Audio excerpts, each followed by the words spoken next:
एक समय की बात है। एक छोटे से गांव में एक बुढ़िया रहती थी। उसका नाम था रामकली। वह बहुत लालची थी और रोज सुबह सुबह पकौड़े बनाकर बाजार में बेचने जाती थी। उसके पकौड़े बहुत स्वादिष्ट होते थे, पूरे गांव में मशहूर थे। लोग दूर दूर से उसके गर्मा गर्म पकौड़े खाने आते थे। लेकिन बुढ़िया को पैसों का बहुत लालच था। वह कभी किसी को जरा सा भी ज्यादा पकौड़ा नहीं देती थी। अगर कोई गरीब आदमी कहता, माई, एक पकौड़ा और दे दो, बहुत भूख लगी है, तो वह गुस्से में बोलती, जितने पैसे दिए हैं उतने ही पकौड़े मिलेंगे, मुफ्त में कुछ नहीं मिलता। एक भूखा साधु वहां से गुजर रहा था। उसने कहा, माँ, बहुत भूख लगी है, क्या तुम मुझे एक पकौड़ा दे सकती हो? बुढ़िया ने मुंह बिगाड़ते हुए कहा। मेरे पकौड़े बिकते हैं, भीख में नहीं दिए जाते। साधु मुस्कुराया और बोला, माँ, भगवान तुझे बहुत पकौड़े दे, जितने तू कभी खा न सके। और वह चला गया।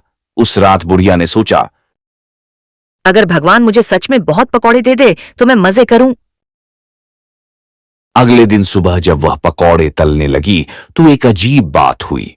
जैसे ही वह पकौड़ा तेल में डालती, कढ़ाई अपने आप पकौड़ों से भर जाती।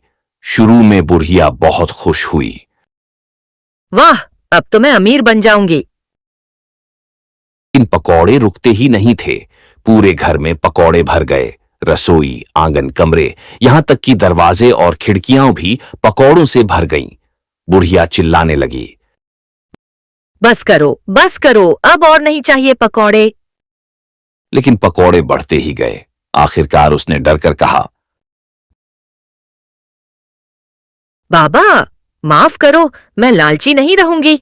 मैं अपने पकौड़े सबको बांट दूंगी। इतना कहते ही पकौड़े बनना बंद हो गए। बुढ़िया ने राहत की सांस ली और सच्चे मन से गांव के गरीबों को पकौड़े खिलाए। उस दिन से वह कभी लालच नहीं करती थी। लोग कहते हैं, उसके पकौड़ों में अब प्यार का स्वाद आने लगा था। बाबा,